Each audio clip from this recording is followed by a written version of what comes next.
भगवान के घर देर है, अंधेर नहीं। एक नगर में कोई मनुष्य रहता था। कुछ समय के बाद उसकी पत्नी मर गई।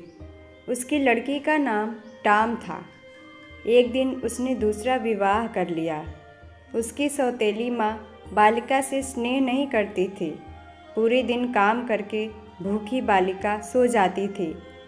सौतेली माँ की भी एक कन्या थी जिसका नाम काम था। कुछ दिनों के बाद उसके पिता की मृत्यु हो गई। अब तो टॉम नामक कन्या की दुर्दशा होने लगी। यद्यपि पिता का एक विशाल भवन था, किंतु बालिका एक छोटे से कमरे में रहती। अन्य कक्षों में वह प्रवेश भी नहीं कर सकती थी। घर का सारा काम भी वही करती थी। सारा काम करने से वह कमज़ोर हो गई थी, परंतु किसी को कुछ भी नहीं कहती थी। एक दिन सौतेली माँ ने उसे लकड़ी लेने वन को भेजा। उसने विचार किया, अच्छा होता यदि इसे कोई भेड़िया खा जाता, लेकिन मारने वाले से बचाने वाला बलवान होता है। सौतेली माँ के दुख का एक कारण यह भी था कि टॉम नामक कन्या सुंदर होती जा रही थी। एक दिन सौतेली माँ ने दोनों कन्याओं को कहा, गांव के तालाब से मछलियाँ पकड़ लाओ। जो अधिक मछलियाँ नहीं लाएगी उसे रात्रि में भोजन नहीं मिलेगा। टॉम नामक बालिका ने विचार किया, यह नियम केवल मेरे लिए लागू होगा। उसने प्रातःकाल से शाम तक अपनी टोकरी मछलियों से भर ली। भरी हुई टोकरी देखकर काम नामक बालिका ने कहा, हे बहन, तेरे मुख पर धूल लगी है, इस सरोवर में स्नान क्यों नहीं कर लेती। जब टॉम स्नान करने गई तब काम उसकी मछलियों से भरी टोकरी लेकर घर की ओर चल पड़ी। टॉम विलाप करने लगी। कुछ समय बाद सरोवर से एक जल परी निकली। उसने विलाप का कारण पूछा। बालिका ने सारा वृत्तांत कह सुनाया। जलपरी ने कहा, हे पुत्री, शोक मत कर, तेरी टोकरी में मैंने सुनहरी मछली डाल दी है।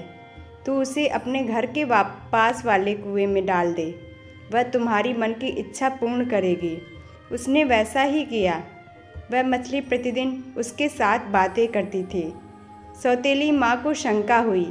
उसने टॉम नामक बालिका को एक दिन बाहर भेज दिया। सौतेली माँ ने उस मछली को कुएं से निकाला और उसे खा गई।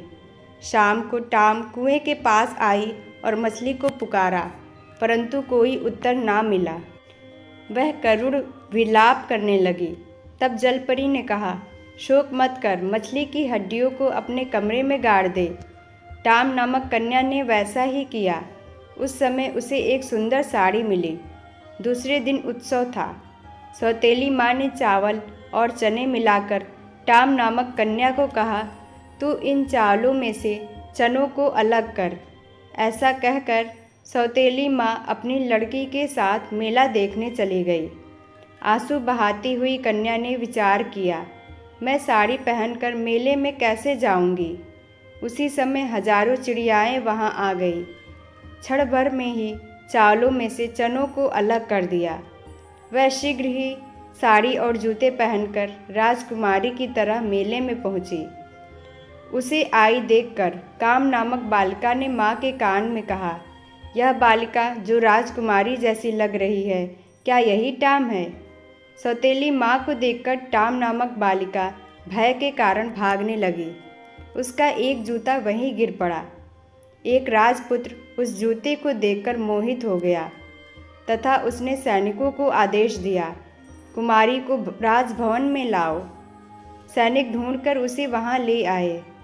सुंदरी बालिका को देखकर राजपुत्र ने उसे महारानी बना दिया। यह देखकर सौतेली माँ बहुत दुखी हुई।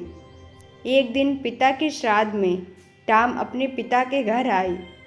ऊपर से प्रसन्न सौतेली माँ ने कहा, पेड़ से नारियल के फल तोड़कर याचकों को बांटो। जब वह वृक्ष पर चढ़ी तो सौतेली माँ ने वृक्ष को काट दिया। वह स्वयं रोती हुई राजा को कहने लगी, हाय, मेरी पुत्री नारियल के वृक्ष से गिर गई और मर गई। गिरी हुई बालिका को उठाकर एक वृद्धा स्त्री अपने घर ले गई तथा उसका उपचार भी किया। कुछ दिनों के बाद वह स्वस्थ हो गई।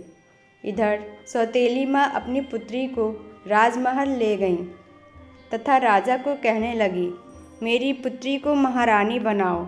राजा ने उसकी प्रार्थना स्वीकार कर ली। एक दिन राजा शिकार खेलने वन में गया। देखते देखते सर्वत्र अंधकार छा गया। उसी वन में कहीं दूर उसने एक जलते हुए दीपक को देखा। बहुत समय बाद वह वहाँ पहुँचा। राजा ने कहा, मैं यहाँ रात्रि में विश्राम करना चाहता हूँ। वृद्धा स्त्री ने राजा का स्वागत किया। वहाँ टाम को देखकर राजा को आश्चर्य हुआ और वह आनंदित भी हुआ। महारानी के मुँह से सौतेली माँ के द्वारा किया गया सारा वृत्तांत सुनकर राजा कुपित हुआ और सैनिकों को आदेश दिया कि महारानी की सौतेली माँ और उसकी पुत्री को कारागार में डाल दो। कारागार में पड़ी सौतेली माँ ने विचार किया, भगवान के घर देर है, अंधेर नहीं।